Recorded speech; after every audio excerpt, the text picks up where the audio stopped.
That would be your senior year. Unless things change rapidly, then it could be next year again. Who knows? I want to show you something. You might have seen this before, but if you haven't, you're in for a huge treat. Fire! That's what fire. It's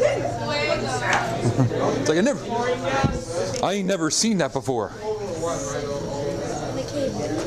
What's that? This is just cold water. Nothing but cold water. Oh. You could drink it if you really, really wanted to.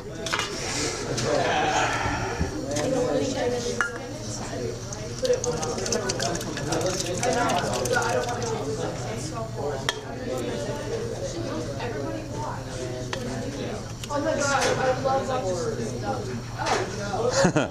Yeah, and I love to do it. That's what I want to hear. Wait, oh yeah. Oh, and then he's gonna put it in cold water, and then all the air inside of it is gonna condense. Yeah. I love YouTube too. It's like YouTube stole the science teacher's thunder. Okay, if you can see, I put some water in here, and just a little bit. Can you see what's coming up right here? Yeah. Are you ready?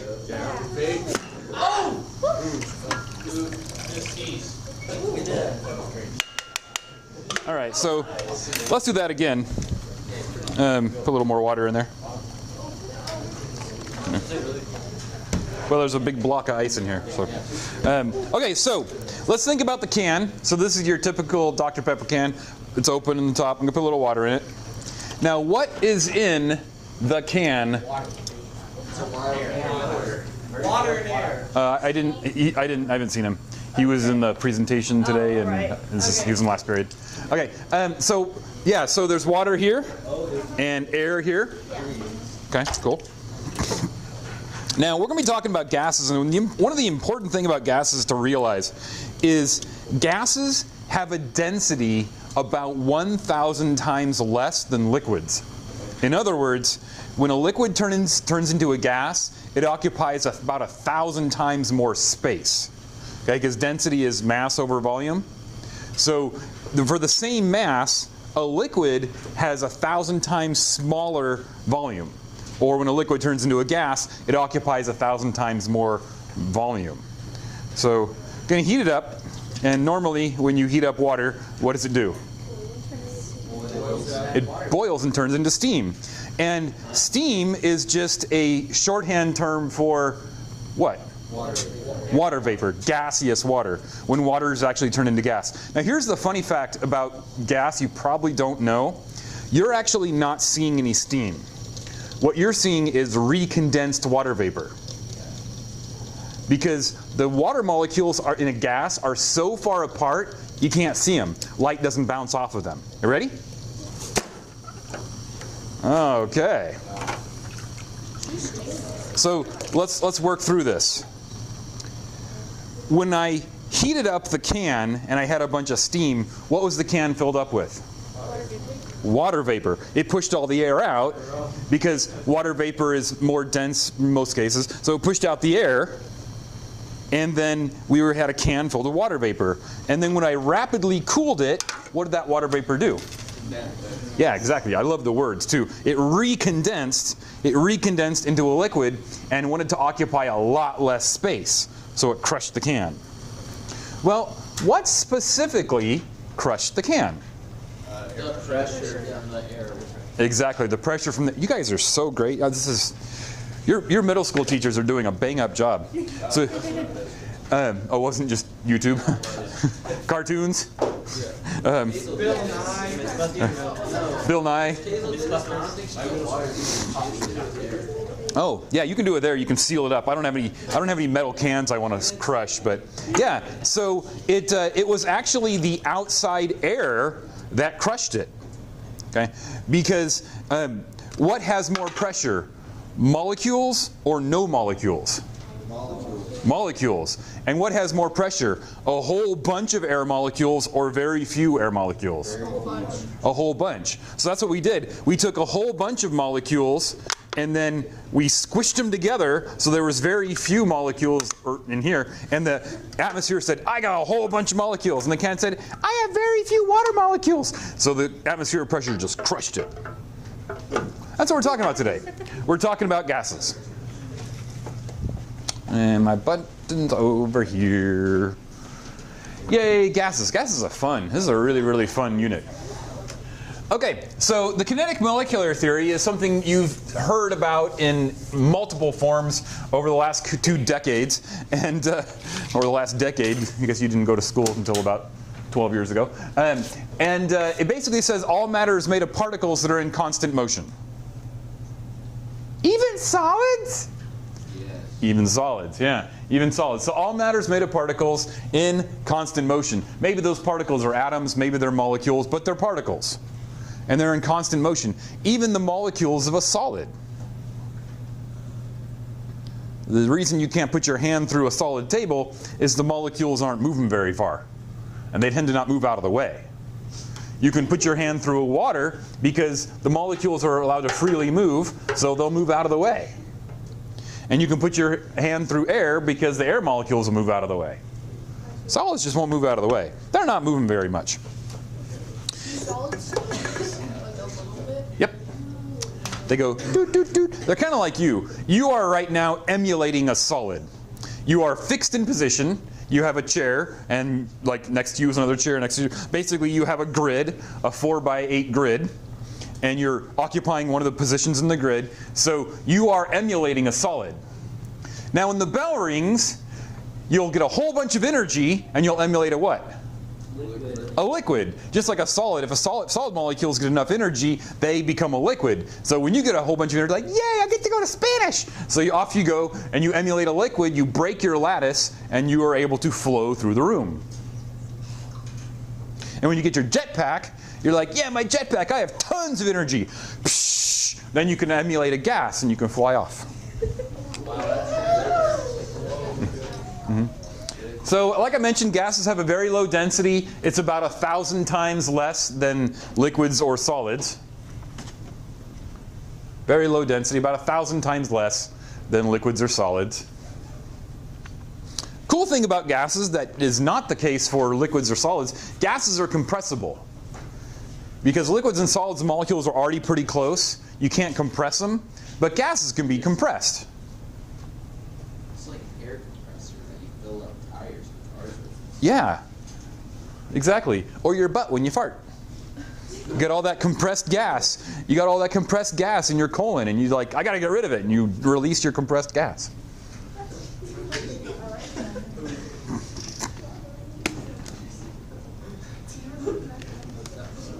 Fun fact, methane, the primary component of natural gas, is not, you can't smell it. Molecules are too small. Too small. But just like you can't smell methane because the molecules are too small, you can't taste water because the molecules are too small. But you can taste things that are dissolved in water, Minerals. like sugar or minerals or Kool-Aid. And you can smell molecules, bigger molecules that are dissolved in methane.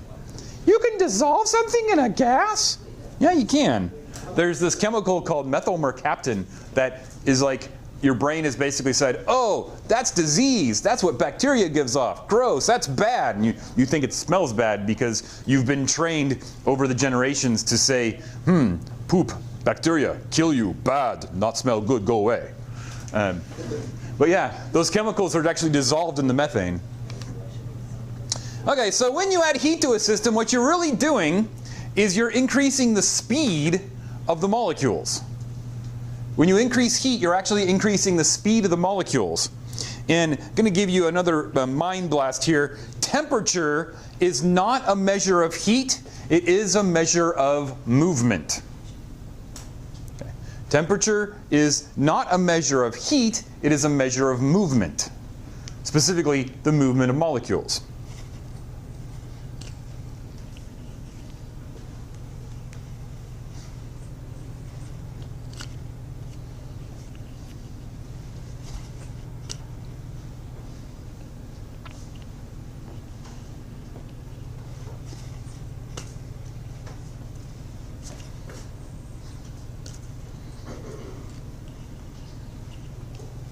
So temperature is defined as, this is actually a definition, the average kinetic energy of the particles in a system. The average kinetic energy of a particles in the system. What does kinetic mean? Motion, yeah, exactly. Kinetic means in motion. So you have kinetic sculptures that keep going and going and going. Kinetic means in motion. And when we talk about the kinetic energy of molecules, what we're talking about is how much oomph they have from their motion. Whoa. Oh, I lost it. It's gone crazy. Okay, so the formula for kinetic energy, and this is something you're going to see a lot if you take physics next year, we use this like a lot, is Ke equals 1/2 mv squared. The kinetic energy equals 1/2 mass times velocity squared. Velocity is a fancy way of saying speed. Exactly, speed with direction.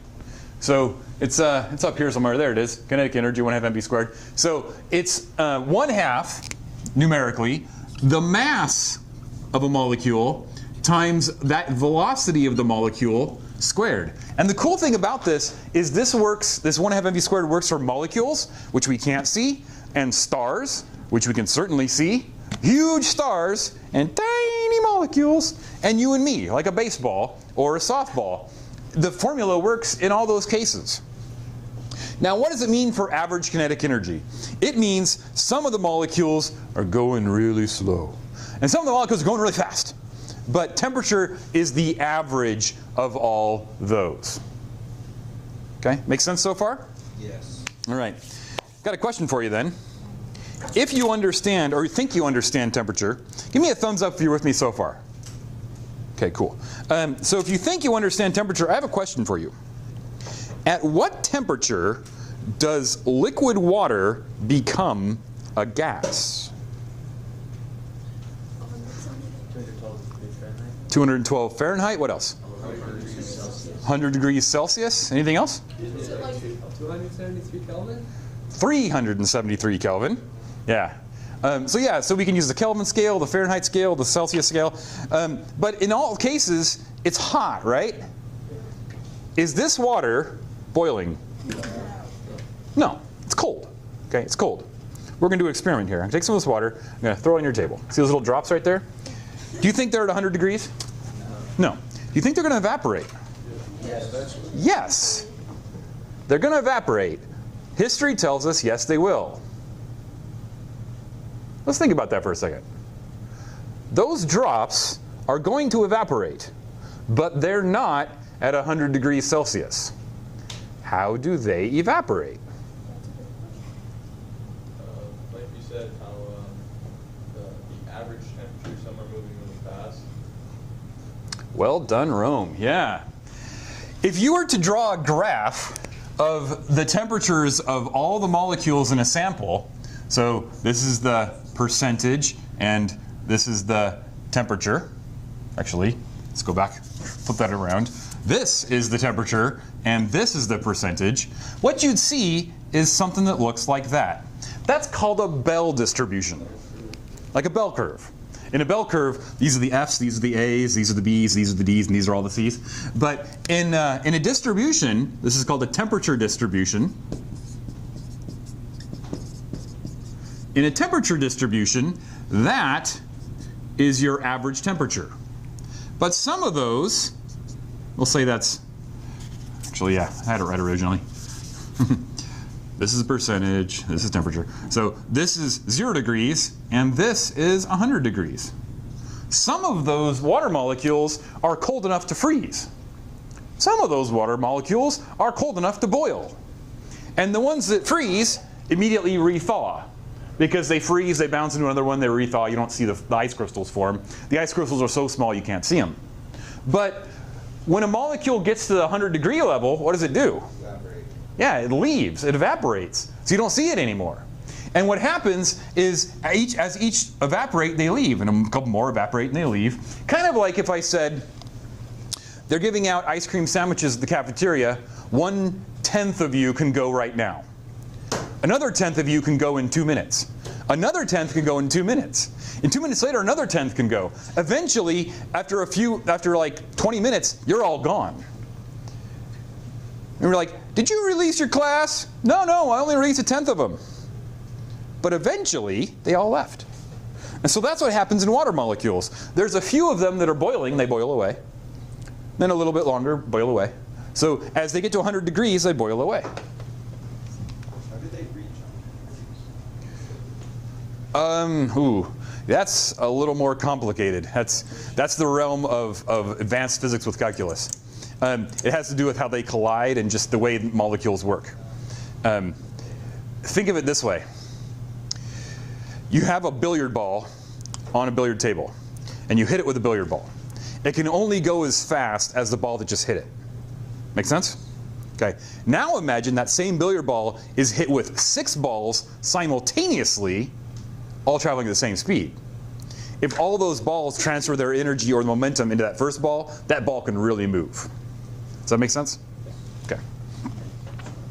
All right, so the important takeaway here, guys, is if you have 2 samples of anything at the same temperature, they have the same average kinetic energy. 2 samples of something at the same temperature have the same average kinetic energy. Now, why is that important? Well, oxygen, O2, is 32 grams per mole. Nitrogen, N2, is 28 grams per mole. The air you're breathing is a pretty good mixture of the 2 of those. Which gas molecules are going faster? Or are they going at the same speed? Let's take 30 seconds to think about this. Oxygen and nitrogen is pretty much 99% of all the air you're breathing. All the rest is just junk.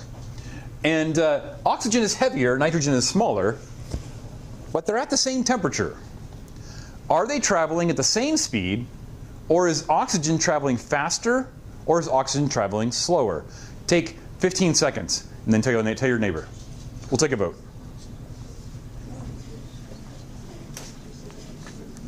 I have a different answer. What is your different answer? They're traveling both faster and slower. Just the average of it is the same. Okay, so let's think about the average temperature. Or sorry, the average speed. Think about the average speed of, good point. Let's think the average speed of oxygen versus the average speed of nitrogen.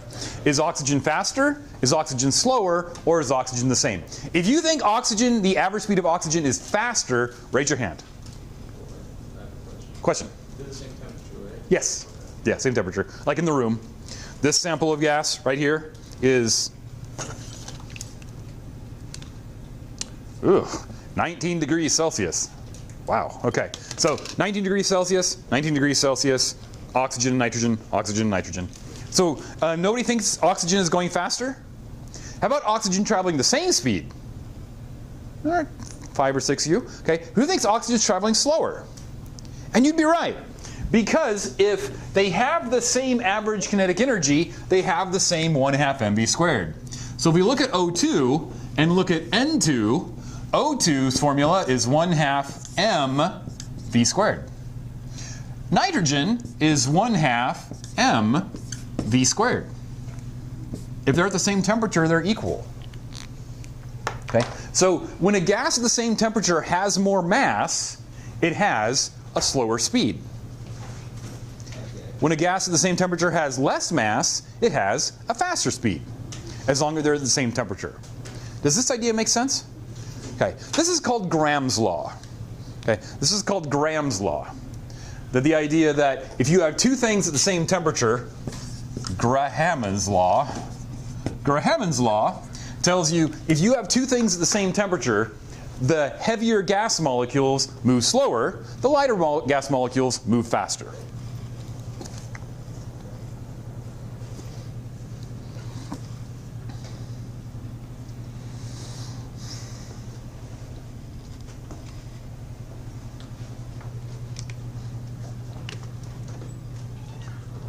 Yay! People are showing up.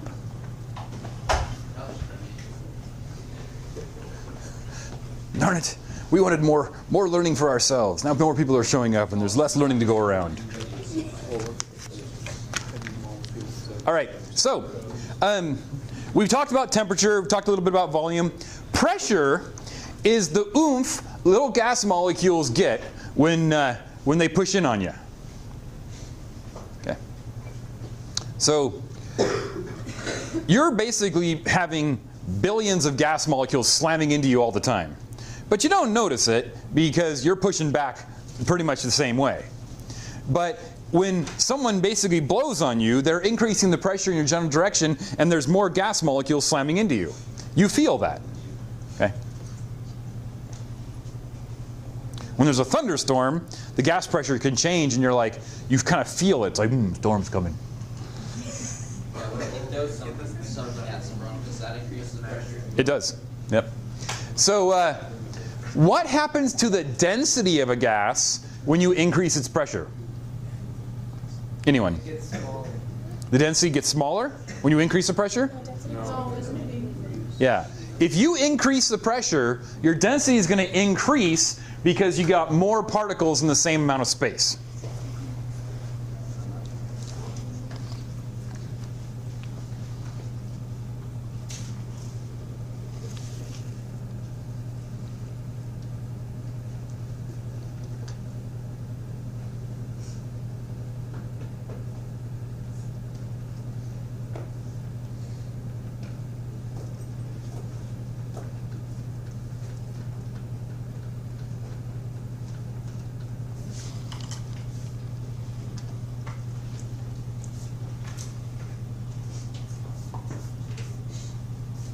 Okay, questions? Then off we go.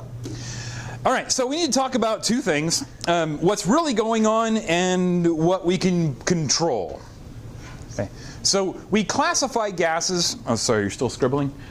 We classify gases as whether they are real or virtual. Sorry, real or ideal. Okay, so ideal gases, okay. Ideal gases are the gases that we pretend exist that make the math work. Okay. Real gases is what's really going on. Okay. So we're going to deal with ideal gases in our calculations, but it's important to realize that real gases behave a little differently than ideal gases. Okay, so ideal gas. They're imaginary perfect gas, make calculations easier. All gas molecules are the same. They're spherical. They bounce elastically, which is like a perfect bounce. Think a billiard ball bounces elastically. A football does not bounce elastically. It bounces all goofy. And they'll never be compressed into a liquid. And we consider them to have zero volume. Real gases will form liquids when compressed. They don't bounce elastically, they bounce inelastically, and they have attractive forces on each other, which is important. We'll talk about that in a little bit. And the size of the gas molecule matters.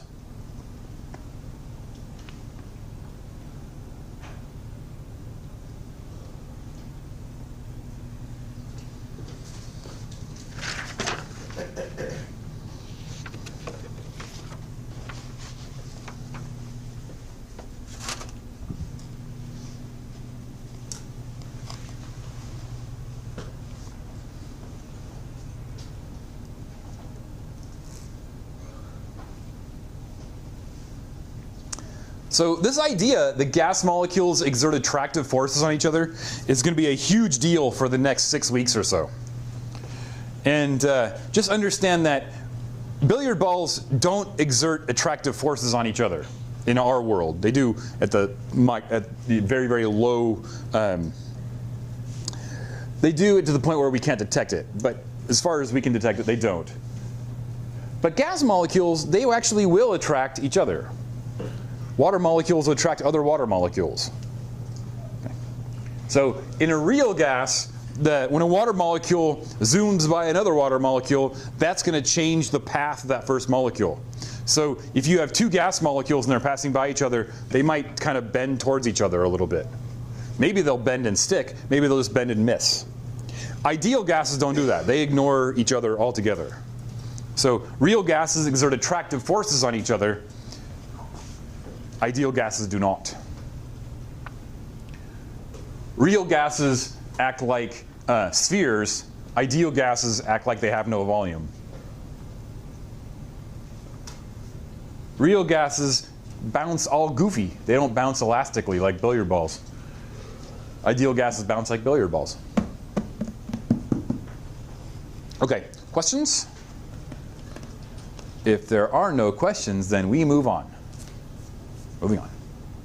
Okay, so what's in our atmosphere? I just told you. Nitrogen, oxygen, and a bunch of other crap. Yeah, nitrogen, oxygen, and a bunch of other crap. Exactly, that's exactly what is in our atmosphere. So nitrogen is 78% of our atmosphere. Oxygen is about 21% of our atmosphere, give or take 1%. And then everything else makes up the remaining 1%. Argon, CO2, neon, helium, methane, krypton, hydrogen, water vapor, ozone, O3 is ozone, and whatever else happens to be floating by, whatever's coming out of your mouth or your butt.